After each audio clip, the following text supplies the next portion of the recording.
The fire roared like a beast set loose, consuming the barn I'd poured my heart into building. Flames tore at the wooden beams, and thick, choking smoke spiraled into the Oklahoma sky. My horses screamed in terror from the far pasture, their cries nearly lost beneath the distant wail of sirens too far off to make a difference. By the time help arrived, everything I'd fought for, my dreams, my sweat, my sanctuary, would be reduced to ash. I'd just pulled up with a truckload of feed when I saw it, my ranch swallowed by a blaze no accident could explain. This wasn't a stray spark or a lightning strike. This was arson, deliberate and vicious. Spray-painted in blood-red letters across my mailbox were the words, "Should have joined the HOA." My heart pounded as I dialed 911, hands trembling, rage boiling. Then I caught sight of a black Jeep speeding off down the service road behind my property, the same road the homeowners association used. I knew who was behind this. They'd been harassing me for months, but I never thought they'd burn my world to the ground. I swore then and there they'd picked the wrong man to mess with. My name's Tom Harlan, a 43-year-old veteran who left the service to chase a quieter life. I'd saved for years to buy a 15-acre slice of freedom in rural Oklahoma, just outside a fancy gated community called Golden Pines. The deed was clear, no HOA could touch my land. That was the whole point. I wanted to grow my crops, ride my horses, and live without some meddling board controlling my every move. But Golden Pines had other ideas. 6 months ago, their president, Edward Vance, showed up at my gate with a fake smile and a handshake I didn't return. "We're thrilled to have you in our community," he said, as if my ranch was his to claim. I shut him down cold. "My land's independent. You've got no say here." His smile faltered, and he muttered, "We'll see." That was my first hint of how petty and dangerous these HOA types could be. It started small, slashed tires, a mysteriously cut water line. I installed cameras and hired a lawyer, Lisa Grant, a no-nonsense woman who thrived on a fight. Things seemed to quiet down, or so I thought. Then I threw a 4th of July barbecue for some veteran buddies, nothing wild, just ribs, a bonfire, and some skeet shooting. The next morning, a letter was wedged under my windshield wiper, accusing me of noise violations and fire hazards, demanding I join Golden Pines or face a lawsuit. Lisa laughed when she read it. "They've got no authority. Let them try." But the harassment didn't stop. Someone shot out my barn lights with a pellet gun, hitting the exact blind spots of my cameras. I filed a police report and told the HOA I'd never bend. Then came the fire. I'd been in town grabbing supplies when it happened. My animals were safe in the back pasture, but the barn was gone. The fire department later confirmed the blaze started in 3 places, doused with gasoline laced with the red dye used by commercial landscapers. As I watched the flames devour my tools, my hay, my memories, something snapped, not fear, but fury. This wasn't just a fire, it was war. I sat in my truck that night, shotgun across my lap, waiting for them to come back. Lisa arrived at dawn, her eyes narrowing at the spray-painted mailbox. "We're suing for everything," she said. $600,000, barn, equipment, animals, all of it.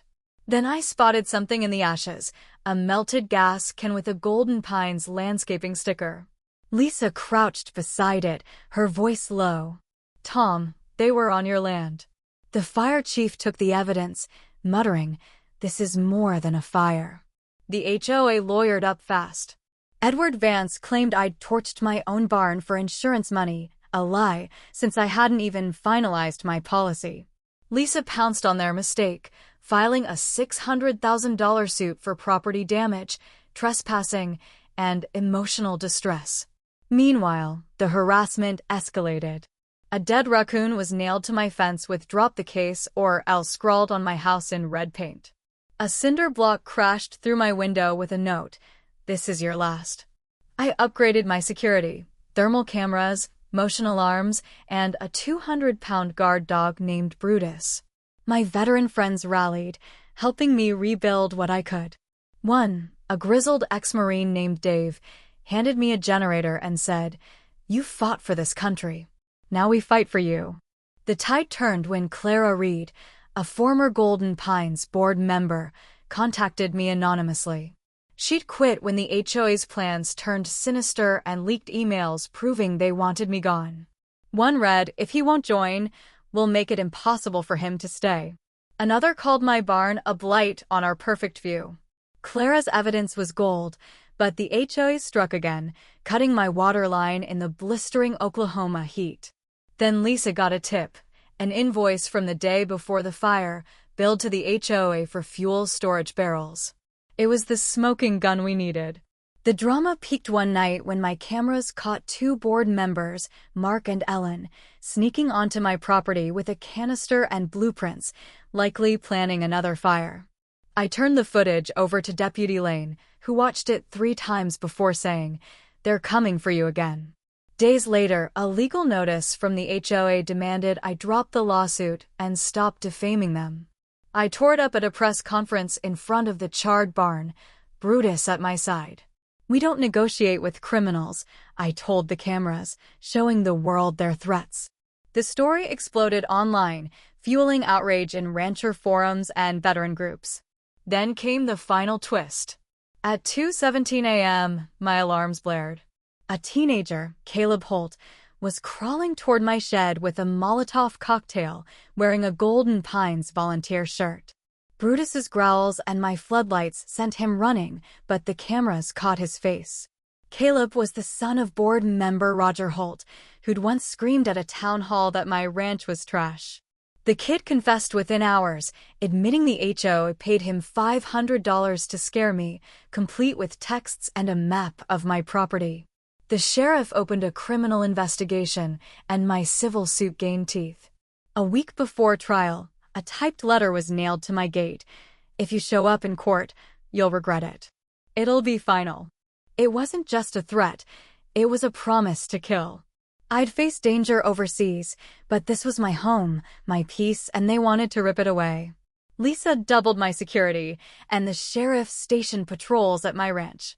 The trial arrived under a stormy sky, the courthouse packed with reporters, veterans, and even some Golden Pines residents who'd turned against their board. Edward Vance strutted in like a king, but his allies, Mark, Ellen, and Roger, looked defeated. Lisa opened with Caleb's confession, the jury watching in stunned silence as his footage played. Clara testified about the HOA's Operation Cleanup to erase me from their view. The final threat letter was displayed, its printer ink traced to Edward's office. Bank records sealed the deal, a $2,300 withdrawal to a landscaping firm tied to Mark's cousin, dated days before the fire. The defense's claim that I'd faked it all collapsed. After 3 hours, the jury returned, guilty on conspiracy, harassment, and endangerment. I won $600,000. The Golden Pines board was dissolved, and Edward faced restraining orders. Relief washed over me, not victory, but survival. I'd endured hell. On the courthouse steps, I held another press conference, ripping up the HOA's forged documents for the cameras. "This is how cowards fight," I said, announcing a federal suit against a new board sham led by Edward's cousin. The public roared. A federal prosecutor charged the entire network with conspiracy and fraud, and Golden Pines' charter was revoked. Residents voted 82% to dismantle the HOA, turning their streets back into a neighborhood. Some even helped rebuild my fence, leaving a sign, "Independent land, home of the free." Months later, as the sun set over my fields, I sat with Brutus, the scars of that fire still fresh. Freedom isn't free, it's paid in blood, sweat, and defiance. They tried to burn me out, but I stood my ground. My barn was rebuilt, stronger than before, and my horses grazed peacefully under the Oklahoma sky. This ranch, this life, is mine. No HOA will ever take it.